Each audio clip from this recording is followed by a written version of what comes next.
যাবি আয় কে মন হারাবি এক মুঠো ধরতে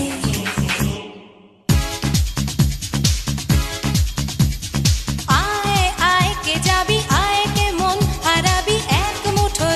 ধরতে আয় পেরিয়েছে না দৃশ্যগুলো পেরিয়ে আয় না যত